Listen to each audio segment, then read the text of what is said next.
What is going on, guys? Welcome back to another video. Today is the Season 1 Reloading update.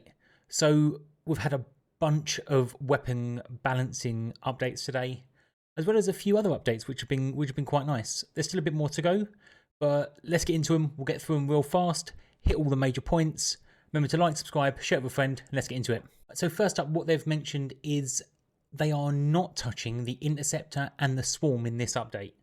They have said here that they are looking into them and they will be nerfed in a future update. The Interceptor will be changed, and the Swarm they are looking at for the medium to long range viability. Because at the moment, with a 100 round mag especially, you can just shoot off at that range and you will get the kill. So it's nice to know they're looking into that. Next up though, we've got the assault rifles. So this is all of the changes they made to the assault rifles. The Holger is getting 3 points of damage increase. The M13B has had its max damage reduced, which I don't really see why personally, but clearly they see it once everything else, because they're also looking at once everything else has been nerfed, what's sitting below it. So what is going to be coming up, and they'll just bring it down equally to it at the same time. So if they see the M13B that way, then that could be why we're seeing it. But that's had a 3 point of damage, max damage reduction.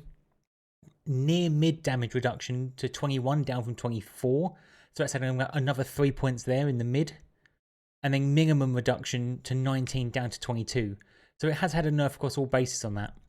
The MCW, however, has actually had an increase. It's a great gun, being used a lot in the CDL. Obviously it's a different style of play, but it still shows how it is a good gun to use. It just doesn't do enough damage in Warzone, but it's now got 4 points of damage increase to its max damage.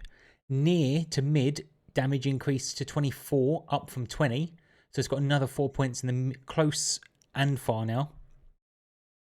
They have slightly changed one of the barrels and one of the stocks. So when you go into your gunsmith now, if you just push the details button, it brings you up all of the stats. Just go through there, look at your percentages on there, and just pick the one that's most applicable to the type of build you're building, whether it be for recoil control or for movement, maybe whatever you're building there, you'll be able to see all your stats there and make it super easy for yourself. Alternatively, you could just subscribe to the channel and we'll do all that for you. But battle rifles. So the only one battle rifle that's been changed is the MTZ 762. The max damage reduced to 42 down from 45. Near to mid damage reduced from 38 down from 42. And minimum damage reduced to 34 down from 37. So again, they're probably seeing it as next up and just preemptively taking it down a little bit.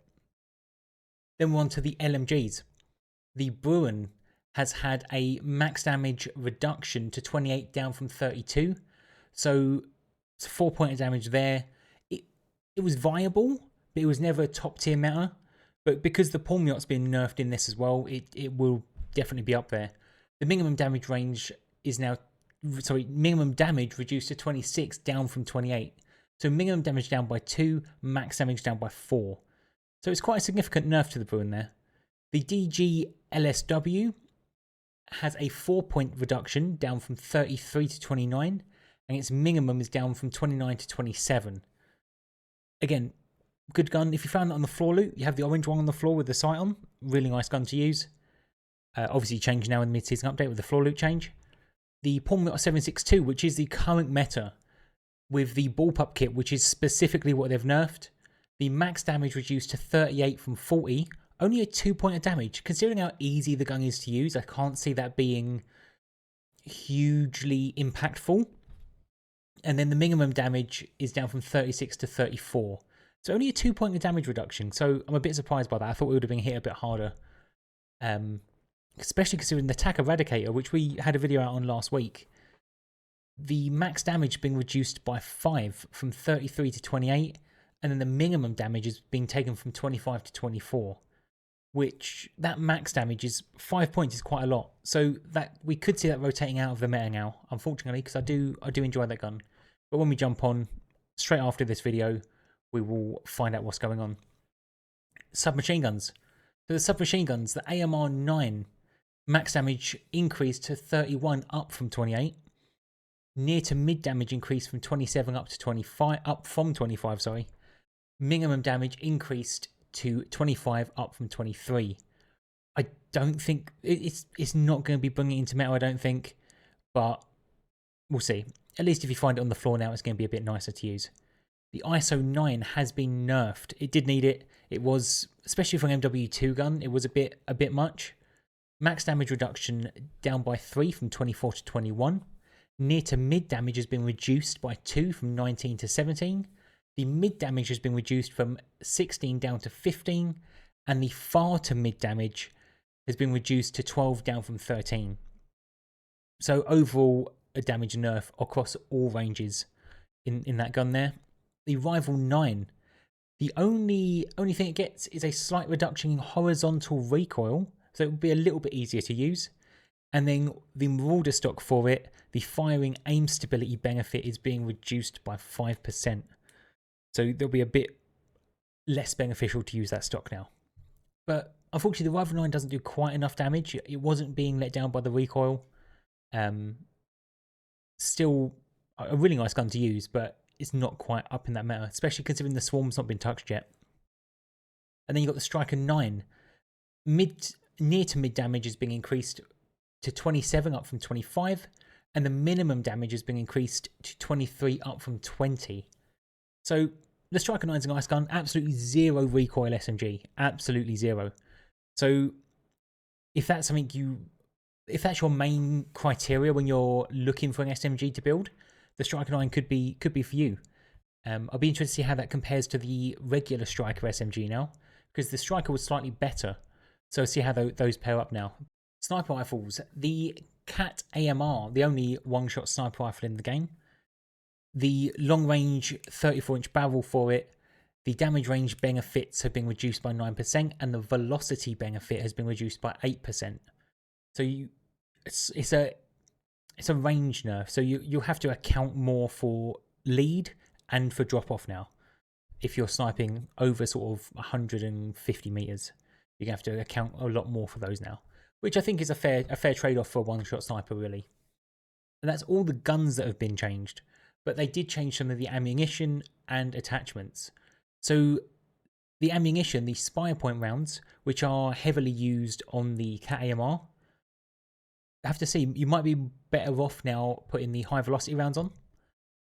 So the spire point rounds have been changed. The damage range benefits have actually been increased. Okay, increased by 2%, but the velocity benefit, which is what it was mainly used for, has been reduced by 19%. So you have 19% less velocity from these rounds now than they did before. So you could be better off going just straight with the high velocity rounds now instead. The Dragon's Breath rounds on the 12 gauge and the 410 have both been reduced because nobody wants to see fire shotguns in the meta. So they've both been reduced, which is very nice to see. Lasers have been reduced mainly on the ADS speed and the sprint to fire speed. So if you do use a lot of lasers on your guns, just take a look at these here. We won't go through them right now. Take a look and adjust your builds accordingly. As well as muzzle. One muzzle has been changed, the Nightfall suppressor.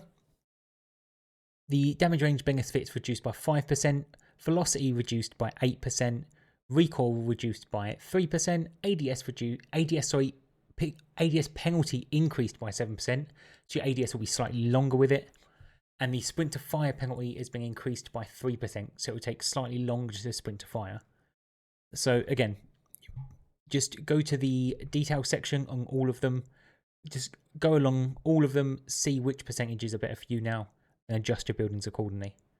So that is all weapon related stuff. There is one very honourable mention though from this update, which is the overall map polish is what they've called it.